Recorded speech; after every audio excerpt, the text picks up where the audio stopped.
नमस्कार मित्रांनो, मी प्रवीण कांबळे, ITS श्रीवर्धन. मित्रांनो, एंटरप्रिन्युअरशिप स्किल्स, उद्योजकता कौशल्ये या टॉपिकमध्ये आपण मागच्या व्हिडिओमध्ये प्रायव्हेटायझेशन म्हणजे खाजगीकरण, एंटरप्रिन्युअरशिप, सेल्फ एम्प्लॉयमेंट, उद्योजकता, स्वयंरोजगार तसेच एंटरप्रिन्युअर म्हणजे उद्योजक याबद्दल माहिती घेतली होती. तसेच सॉट ॲनालिसिस SWOT याच्याबद्दल माहिती घेतली होती. आजच्या व्हिडिओमध्ये आपण स्मॉल स्केल इंडस्ट्री SSI, लघुउद्योग, संस्थात्मक सहाय्यता MSME, सूक्ष्म लघु मध्यम संस्था तसेच NSTFDC याबद्दल माहिती समजून घेऊया. So boys, let's start. मित्रांनो, आपण समजून घेऊया की स्मॉल स्केल इंडस्ट्री म्हणजे लघुउद्योग याच्यामध्ये काही वैशिष्ट्यपूर्ण असे कॅरेक्टरिस्टिक्स किंवा त्याची लक्षणे असतात, ज्याच्यामुळे स्मॉल स्केल इंडस्ट्री ही बनत असते.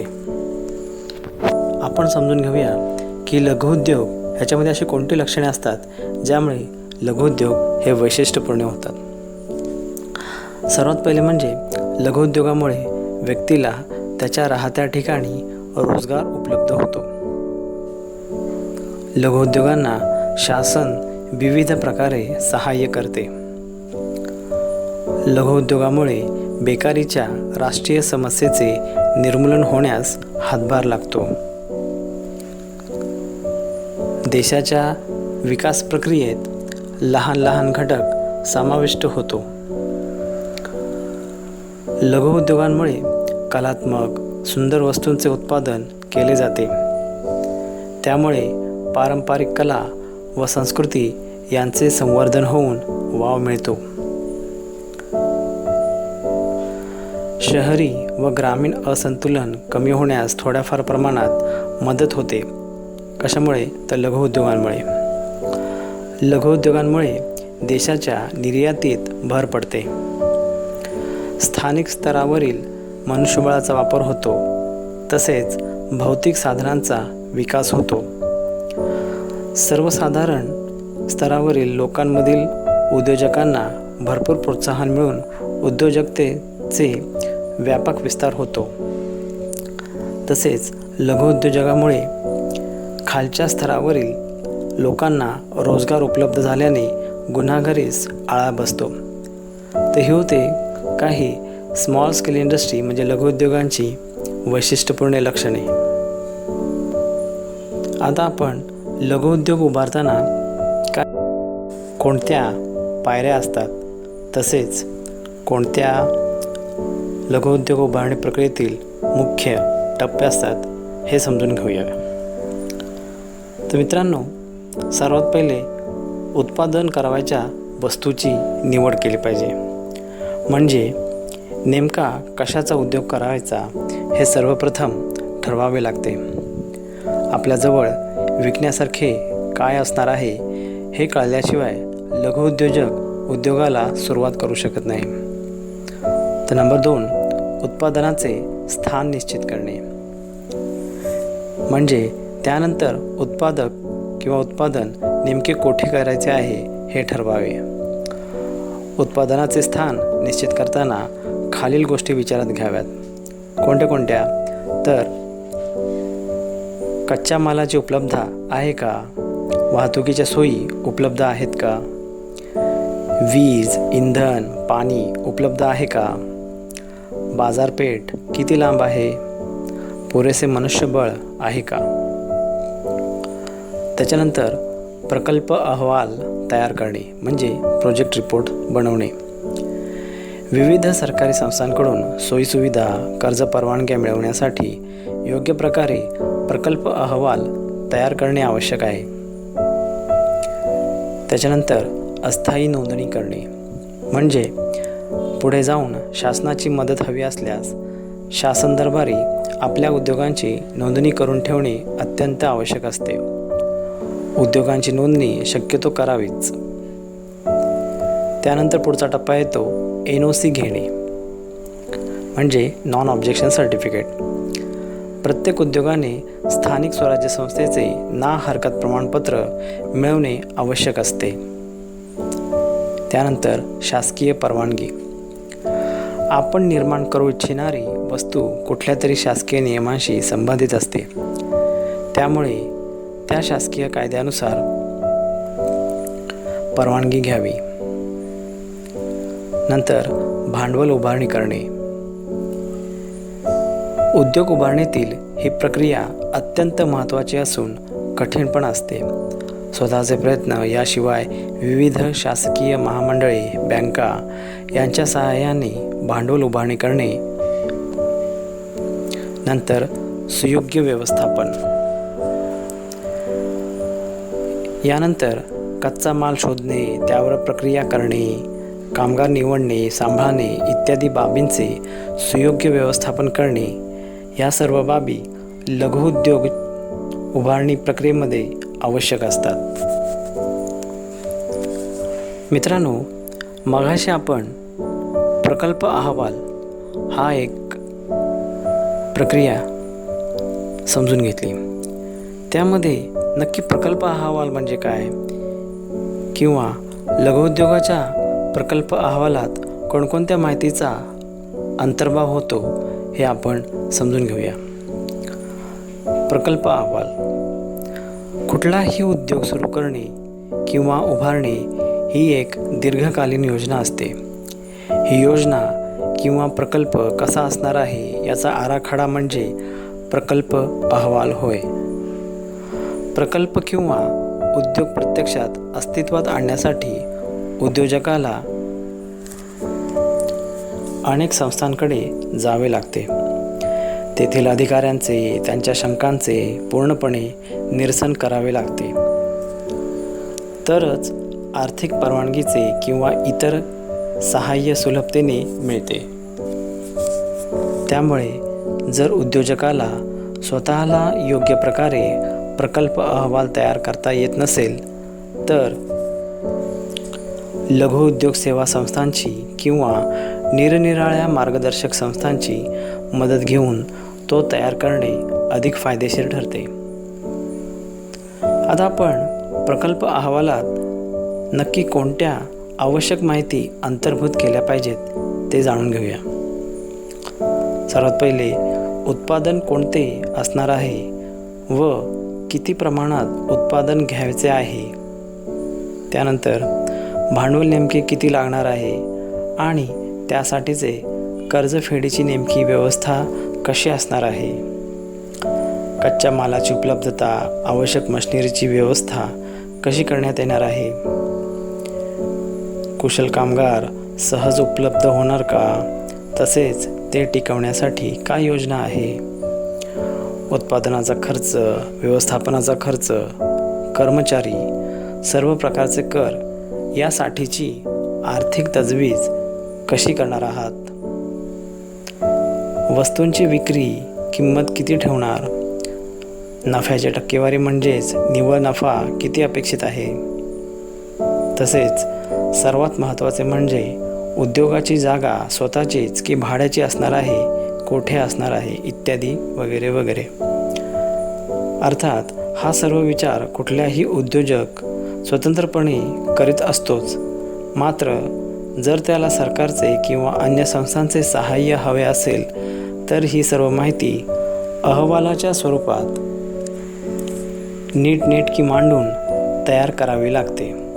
अन्यथा तो सरळ उद्योग सुरू करू शकतो. प्रत्येक उद्योग सुरू करताना काही ना काहीतरी छोट्या लहान मोठ्या अडचणी येत असतात.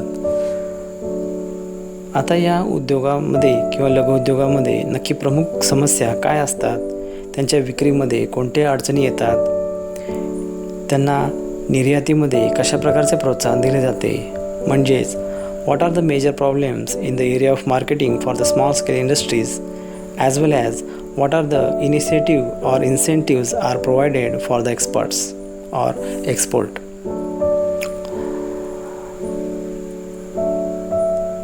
लघुउद्योजकाच्या विक्री क्षेत्रातील प्रमुख समस्या कोणत्या हे आपण समजून घेऊया. विक्री करण्यासाठी आवश्यक कौशल्य लघुउद्योजकात मुळातच नसते.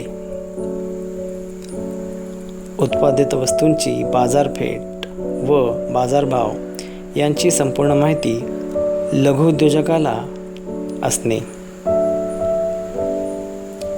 ही माहिती उपलब्ध असली तरी प्रत्यक्षात विक्री व्यवस्थापनात कमी पडणे, उत्पादित वस्तूंचा पुरेसा साठा करण्याची क्षमता नसणे, उत्पादित वस्तूंची किंमत अधिक असणे हे सुद्धा लघुउद्योजकाच्या विक्री क्षेत्रातील समस्या असू शकते. तर खरेदी विक्री व्यवसाय करणाऱ्या खास संस्थांशी संबंध नसणे, तसेच उत्पादित वस्तूंची वाटप व्यवस्था अपुरी असणे, विक्री पश्चात सेवा कार्याची व्यवस्था अपुरी ठेवणे, ह्या काही प्रमुख समस्या असतात ज्यामुळे लघुउद्योजकांची विक्री मध्ये अडचणी येऊ शकतात. आता लघुउद्योजकांना निर्यातीसाठी प्रोत्साहन कशा प्रकारे दिले जाते तर ते आपण समजून घेऊया. आंतरराष्ट्रीय बाजारपेठांची माहिती लघुउद्योजकाला दिली जाते. परदेशात आंतरराष्ट्रीय प्रदर्शने आयोजित करून लघुउद्योजकांना उत्पादने, प्रदर्शन व विक्री करण्याची संधी दिली जाते. या प्रदर्शनासाठीचा खर्च शासन करते. अस्तित्वात असलेल्या वस्तूंच्या निर्यातीसाठी नवनवीन बाजारपेठांचा शोध घेतला जातो. लघुउद्योजकाला निर्यातदार म्हणून मान्यता दिली जाते. ग्राहक व पुरवठा करणारे निर्यातदार यांच्यामध्ये समन्वय साधून त्यांचे व्यापारी संबंध दृढ होतील यासाठी प्रयत्न केले जातात. निर्यातदार व ग्राहकांमधील व्यापारविषयक तक्रारीचे निराकरण केले जाते. अशा प्रकारे लघुउद्योजकांना निर्यातीसाठी प्रोत्साहन दिले जाते. Now we will go toward the next part of the topic entrepreneurship skill. Now we will discuss about the institutional assistant. Video आवडल्यास लाईक करा, शेअर करा, चॅनलला सबस्क्राईब करा. मित्रांनो, आता आपण लघुउद्योजक उभारणीसाठी सहाय्य करणाऱ्या विविध केंद्र, सरकारी संस्था, योजनांची माहिती घेऊयात.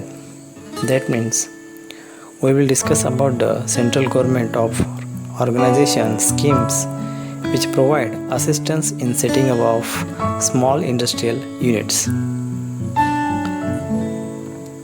वेगवेगळ्या संस्था आहेत, केंद्रे आहेत जे लघुउद्योग उभारणीसाठी सहाय्य करत असतात.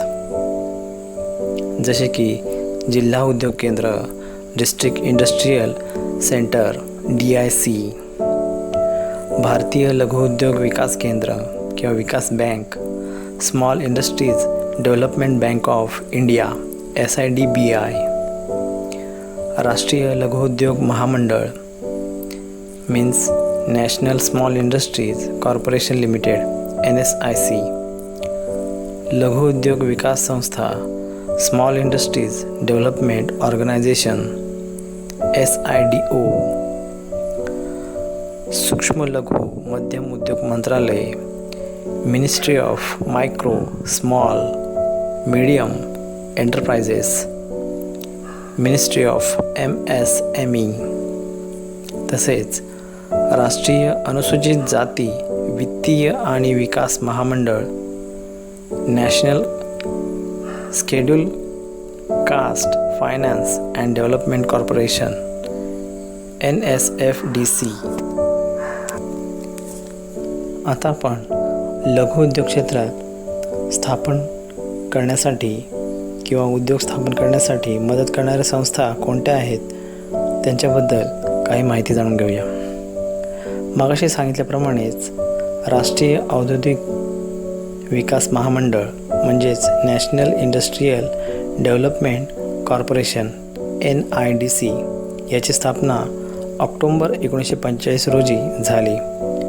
त्यांचे मुख्य कार्य असं आहे की देशातील औद्योगिक विकासाला चालना देण्यासाठी इतर उद्योगांना उपयुक्त यंत्रसामुग्री, भांडवल व साधनसाहित्य उपलब्ध करून देणे.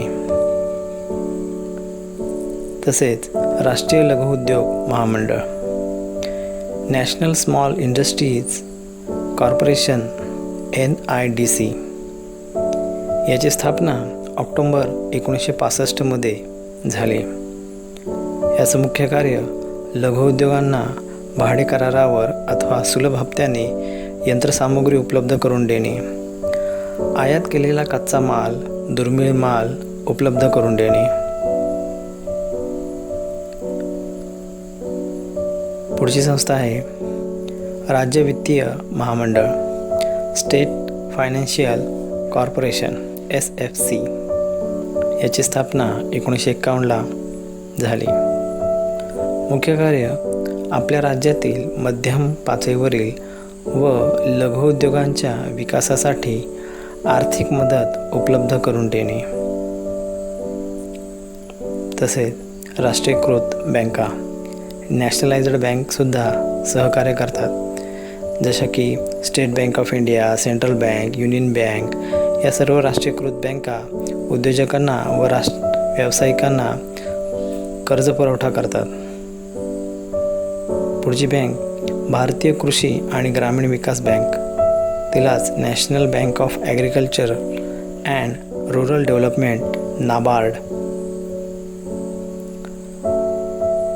ह्याचे कार्य अविकसित व ग्रामीण विभागांच्या औद्योगिकरणासाठी मदत करणे, ग्रामीण विभागातील सहकारी बँकांना भांडवल पुरवणे, ग्रामीण भागातील टायनी, कॉटेज, विलेज इंडस्ट्रीजना अर्थसहाय्य करणे होय.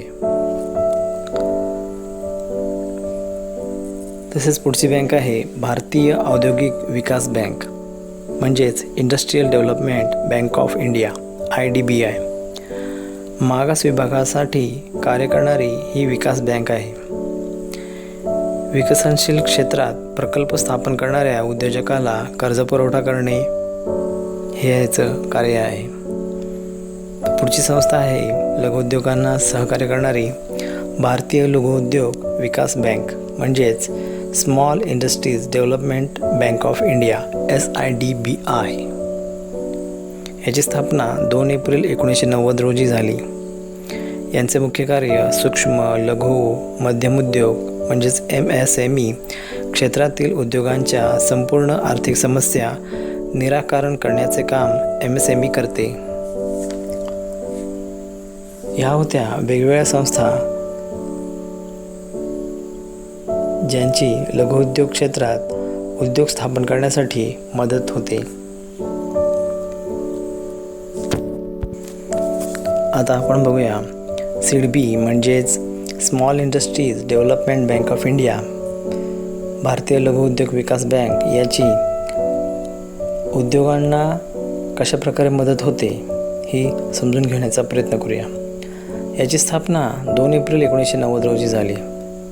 याचं वैशिष्ट्य काय आहे तर भांडवल आणि संपत्तीचा विचार करताना SIDBI म्हणजे SIDBI ही जगातील पहिल्या 20 अर्थसंस्थांमध्ये गणली जाते. या ज्या अर्थसंस्था आहेत 20 त्याच्यामध्ये गणली जाते. याचं कार्य सूक्ष्म, लघु, मध्यम क्षेत्रातील MSME उद्योगांना आर्थिक अडचणी दूर करण्यासाठी ही बँक स्थापन करण्यात आली होती. लघु उद्योग क्षेत्रातील घटकांचे संवर्धन, विकास व त्यांना वित्त सहाय्य करणाऱ्या संस्थांमध्ये व त्यांच्या कार्यामध्ये समन्वय घडवून आणण्याचे प्रमुख कार्य ही बँक करत होती. आता मात्र या कार्यासोबतच या क्षेत्रातील संपूर्ण आर्थिक समस्या निराकरण करण्याचे काम SIDBI करू लागले आहे. MSME सेक्टरच्या संपूर्ण नवनिर्माणाची प्रगतीची जबाबदारी SIDBIने घेतली आहे. SIDBI याला अनेक गोष्टीत मूलभूत स्वातंत्र्य देण्यात आलेले आहे. अनेक वैविध्यपूर्ण योजना तयार करून त्या राबविण्याच्या बाबत अनेक अधिकार सिडबीकडे SIDBIकडे देण्यात आले आहेत. MSME सेक्टरच्या आर्थिक आणि विकासविषयक सर्व गरजा एकाच छताखाली भागवून त्यांना सक्षम आणि जागतिक स्पर्धेत पात्र करणे हे सिडबीचे उद्दिष्ट आहे. मित्रांनो, आता तसेच आपण राष्ट्रीय लघु उद्योग महामंडळ म्हणजेच NSIC आणि जिल्हा उद्योग केंद्र DIC यांच्याबाबत थोडक्यात माहिती जाणून घेऊया. तर राष्ट्रीय लघु उद्योग महामंडळ NSIC म्हणजे भारत सरकारने NSICची स्थापना फेब्रुवारी 1965 मध्ये केली. सरकारने खाजगी उद्योगांच्या मदतीसाठी उभारलेली ही एक महत्त्वाची सरकारी संस्था आहे. देशातील औद्योगिक विकासाला चालना देण्याकरिता व नवीन उद्योग उभारण्यासाठी हे महामंडळ प्रयत्नशील असते. इतर उद्योगांना सहाय्यभूत ठरणारी यंत्रसामुग्री, भांडवली माल व साधनसाहित्य निर्माण करणाऱ्या उद्योगांना हे महामंडळ आर्थिक सहाय्य करते. त्याचप्रमाणे लघु उद्योगांच्या मालाची विक्री करण्यासाठी NSIC सहकार्य करते. केंद्र सरकारच्या वेगवेगळ्या खात्यांना आवश्यक माल लघु उद्योजकांकडून पुरवण्याचे काम NSIC करते. लघु उद्योजकांनी कोणत्या मालाचे उत्पादन करावे, उत्पादनाची प्रक्रिया कशी असावी यासंबंधी NSIC माहिती पुरवते. NSIC केवळ आर्थिक मदत देते असे नाही, तर उत्पादित मालापासून कमाई करण्याचेही मार्गदर्शन करते. केवळ यंत्रसामुग्रीच पुरवते असे नाही, तर प्रक्रिया करण्यासाठी तंत्रज्ञान आणि प्रात्यक्षिक ज्ञानही पुरवते. आता आपण जिल्हा उद्योग केंद्र म्हणजे डिस्ट्रिक्ट इंडस्ट्रीज सेंटर DIC याबद्दल माहिती जाणून घेऊया. ग्रामीण भागातील उद्योजकांना योग्य ते मार्गदर्शन मिळावे आणि ग्रामीण औद्योगिकरणाला चालना मिळावी म्हणून केंद्र शासनाने पुढाकार घेऊन प्रत्येक जिल्ह्यामध्ये एक उद्योग केंद्र स्थापन केले आहे. ग्रामीण उद्योजकांना नवीन उद्योग सुरू करताना अनेक अडचणी येतात. अर्ज करणे, आवश्यक ती माहिती गोळा करून पुरवणे, स्वतःची योजना संबंधितांना पटवून देणे या गोष्टी सहजपणे जमतातच असे नाही. तसेच यामध्ये बराच वेळ व पैसा वाया जातो. अशा प्रकारे नवीन उद्योग प्रत्यक्ष सुरू होण्यास विलंब लागल्याने उत्साह मावळून उद्योजक निराश होऊ शकतो. हे सर्व जिल्हा उद्योग केंद्रामुळे टाळले जाते. या केंद्रामुळे उद्योजकांना आवश्यक ते सर्व सहाय्य एकाच ठिकाणी मिळू लागले आहे. बँका व सुशिक्षित बेरोजगार युवक यांमधील महत्त्वाचा दुवा म्हणून जिल्हा उद्योग केंद्र कार्य करते. मित्रांनो, आता आपण सिडोबाबत माहिती समजून घेऊया. SIDO म्हणजेच लघु उद्योग विकास संघटना. What are the main areas where the SIDO provides services. SIDO म्हणजे लघु उद्योग विकास संघटना. ही एक राष्ट्रीय पातळीवरील संघटना आहे. लघु उद्योगांच्या विकासासाठी विविध धोरणांची केंद्रीय आखणी करण्याचे काम SIDO ही संघटना करते. लघु उद्योजकांची नीती व कार्यक्रम यात समन्वय साधण्याचे काम SIDO करते. याचा मुख्य उद्देश लघु उद्योगांसाठी लागणारा कच्चा माल, यंत्रसामग्री, विविध सवलती यासंबंधीच्या राष्ट्रीय धोरणांचा पाठपुरावा करणे हा SIDOचा मुख्य उद्देश आहे. SIDOचे कार्य काय आहे तर हे महामंडळ इतर काही विकास संस्था 3 ते 4 आठवडे मुदतीचे उद्योजकता विकास कार्यक्रम आयोजित करतात. त्यात उद्योगांशी संबंधित आर्थिक, तांत्रिक, विक्री व्यवस्थापन, तंत्रज्ञान यासंबंधी प्रशिक्षण दिले जाते. याचा लाभ उद्योजकाला होतो. यांत्रिक, तांत्रिक, विक्री व्यवस्थापन, तंत्रज्ञान यासंबंधी प्रशिक्षण दिले जाते. यांत्रिक उत्पादन, आधुनिक यंत्रे व साधने यांचा उपयोग, डिझाईन तयार करणे, यंत्र उभारणी याविषयी तांत्रिक सल्लागार म्हणूनही सिडो काम करते. लघुउद्योगाचा माल विकण्यास, बाजाराविषयी माहिती देण्यास मदत करते. This is the role of SIDO in the development of small scale industries. Now we are going toward the next part of unit, that is MSME. That means सूक्ष्म लघु मध्यम संस्था. भारताच्या लघु उद्योग क्षेत्रासंदर्भात पूर्वी केंद्र सरकारची 2 वेगवेगळी मंत्रालये होती, जसे की ministry of agro and rural industries, कृषी आणि ग्रामीण उद्योग मंत्रालय. Ministry of small scale industries म्हणजे लघु उद्योग मंत्रालय. पण 9 मे 2007 रोजी केंद्र सरकारने भारताच्या महामहिम राष्ट्रपतींच्या सहाय्याने एक अधिसूचना काढली. त्यानुसार या ज्या दोन्ही मंत्रालये एकत्र करून एकच मोठ्या मंत्रालयाची निर्मिती करण्यात आली आणि ते मंत्रालय म्हणजे ministry of micro, small and medium enterprises, म्हणजेच अर्थात सूक्ष्म, लघु आणि मध्यम उद्योग मंत्रालय MSME.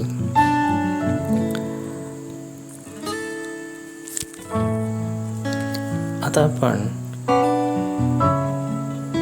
सुलभ उद्योग म्हणजे उत्पादन क्षेत्र आणि सुलभ उद्योग सेवा पुरवठा क्षेत्र यामध्ये काय फरक आहे आणि MSMEचा यामध्ये काय भाग आहे.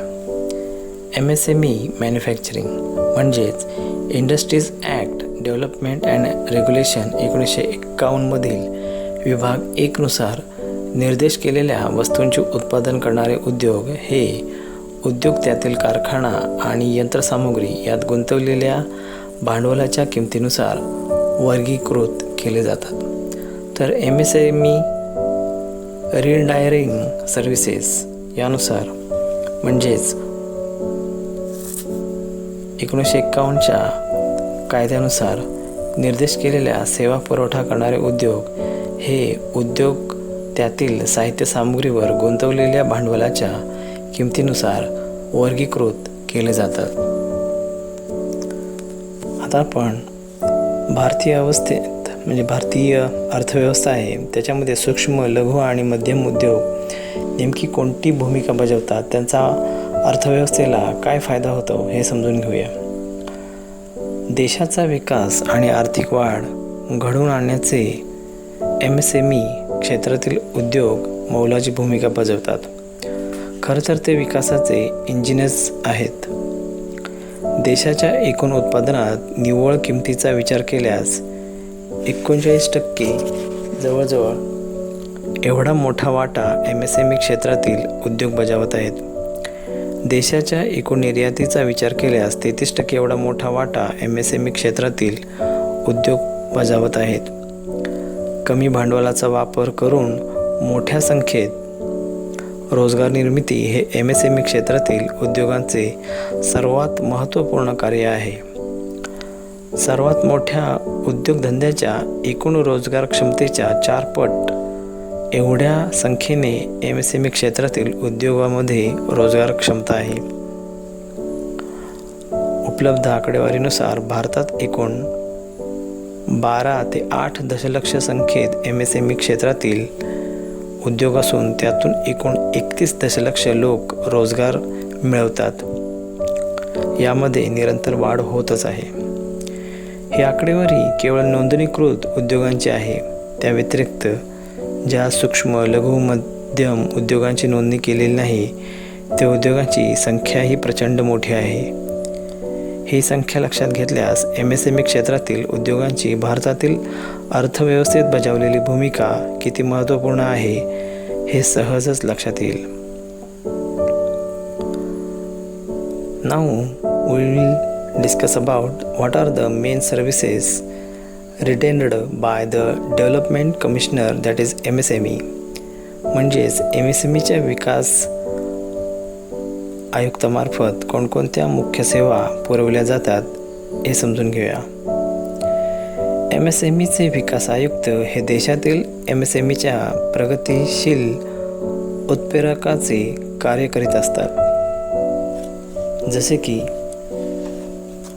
सरकारी मंत्रालये, नियोजन आयोग, राज्य सरकार, वित्त संस्था आणि इतर विविध संबंधित महामंडळांच्या सतत संपर्कात राहून सूक्ष्म, लघु आणि मध्यम उद्योगांच्या विकासासाठी सतत प्रयत्नशील राहणे, सूक्ष्म, लघु, मध्यम उद्योगांना संवर्धन आणि विकासासाठी निरनिराळ्या योजनांची निर्मिती शासनाने करावी म्हणून सल्ला देणे, सूक्ष्म, लघु, मध्यम उद्योगांना तांत्रिक, आर्थिक, व्यवस्थापकीय मार्गदर्शन उपलब्ध करून देणे, संयुक्त सुविधा केंद्राची निर्मिती करणे, प्रशिक्षण आणि कौशल्य सुधार योजनाद्वारे सक्षम मनुष्यबळ विकसित करणे, तंत्रज्ञान आधुनिकीकरण, गुणवत्ता विकास, पायाभूत सोयीसुविधा इत्यादीसाठी सुद्धा मदत करणे.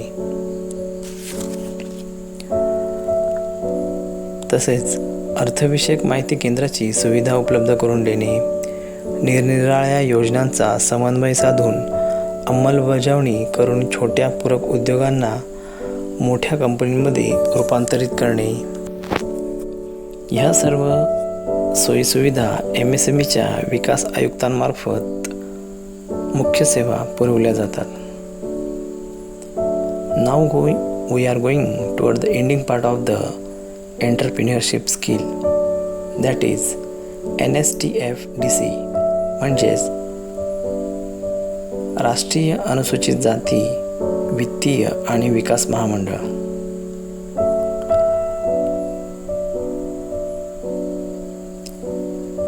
MSME विकास संस्था म्हणजे पूर्वीची लघु उद्योग विकास संस्था, small industries service institute SISI.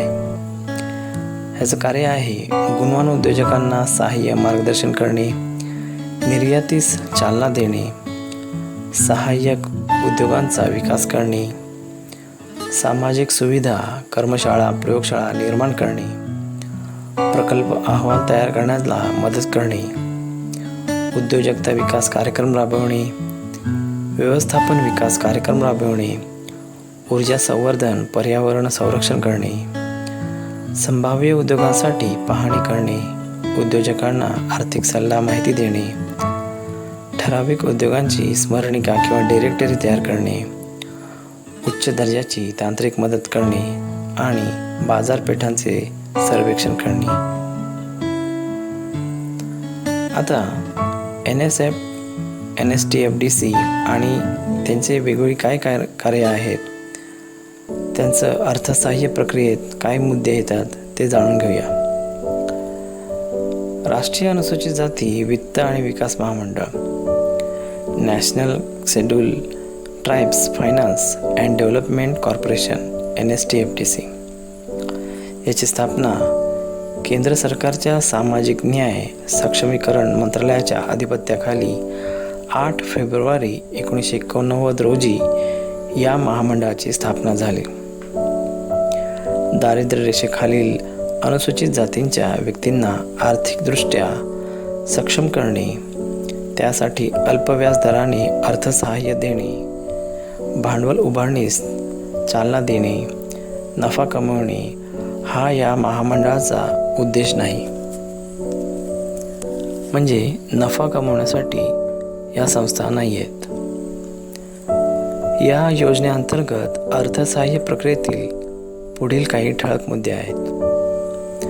NSTFDC मधून कर्ज पुरवठ्याच्या अटी ह्या अनुसूचित जातीच्या अशा व्यक्ती ज्यांचे सरासरी वार्षिक उत्पन्न 40,000 रुपये ग्रामीण भागात आणि 55,000 रुपये शहरी भाग आहे. जरी या व्यक्ती अनुसूचित जाती व वरीलप्रमाणे उत्पन्नधारक असल्या तरी त्या व्यक्तींकडे काहीतरी कौशल्य, पुरेसा व्यावहारिक अनुभव आणि उद्योजकीय क्षमता असली पाहिजे. तरच झालेल्या कर्जपुरवठ्याचा योग्य उपयोग होऊन त्याचा व्यवसाय यशस्वी होऊ शकेल. NSTFDC यासाठी विविध कर्जपुरवठा योजना आहेत, जसे की term loan, micro credit loan, महिला समृद्धी योजना, महिला किसान योजना, शिल्पी समृद्धी योजना, एज्युकेशनल लोन स्कीम. पुढील कारणासाठी NSTFDC कर्ज पुरवठा करते, जसे की auto rickshaw, jeep, car, tractor, pickup van, mini buses, truck, mini truck, व्यावसायिक वाहने खरेदी करण्यासाठी टर्म लोन देते. उत्पादन आणि सेवा क्षेत्रात कुठल्याही प्रकारचा लघुउद्योग उभारण्यासाठी मायक्रो क्रेडिट लोन देते. शेती आणि पूरक व्यवसाय जसे की भाजीपाला पिकवणे, कुक्कुटपालन, दुग्ध व्यवसाय, फळ लागवड इत्यादी करण्यासाठी कोरडवाहू शेती असल्यास विहीर, कूपननलिका खोदणे, ठिबक सिंचन प्रणाली बसवणे इत्यादी वरील कामासाठी विशेषतः महिलांसाठी 2 योजना आहेत, म्हणजे महिला समृद्धी योजना, महिला किसान योजना. केंद्रीय वस्त्रोद्योग मंत्रालय किंवा तत्सम कुठल्याही कारागिरीविषयी सक्षम सरकारी विकास अधिकाऱ्यांमार्फत कारागिरांना विशेष ओळखपत्र देण्यात येते. त्यापैकी अनुसूचित जातीच्या कारागिरांना NSTFDC कर्जपुरवठा योजना राबवते. शिल्पी समृद्धी योजना. NSTFDC तिच्या स्टेट चॅनलायझिंग एजन्सीज म्हणजे SCA मार्फत विविध प्रकारच्या कौशल्य विकास प्रशिक्षण योजना पुरस्कृत करते. लाभार्थींना या प्रशिक्षणानंतर रोजगारविषयक सहाय्यसुद्धा संबंधित कौशल्य विकास आणि प्रशिक्षण संस्था पुरवतात. ज्या लाभार्थ्यांना स्वतःचे उद्योग स्थापन करायचे आहेत त्यांना उद्योजकीय सल्ला, कर्जविषयक मार्गदर्शन NSTFDC करते. तसेच एज्युकेशनल लोन स्कीमसुद्धा मिळते. मित्रांनो, औद्योगिक प्रशिक्षण संस्था मार्फत प्रशिक्षण घेतल्यानंतर या विविध योजनांचा तुम्ही लाभ घेऊ शकता. आजच्या व्हिडिओमध्ये आपण विविध लघुउद्योजक योजनांची माहिती घेतली. तसेच स्मॉल स्केल इंडस्ट्री, लघुउद्योग, संस्थात्मक सहाय्यता, सूक्ष्म लघु मध्यम संस्था याबद्दल माहिती जाणून घेतली. व्हिडिओ आवडल्यास लाईक करा, शेअर करा, चॅनलला सबस्क्राईब करा. धन्यवाद.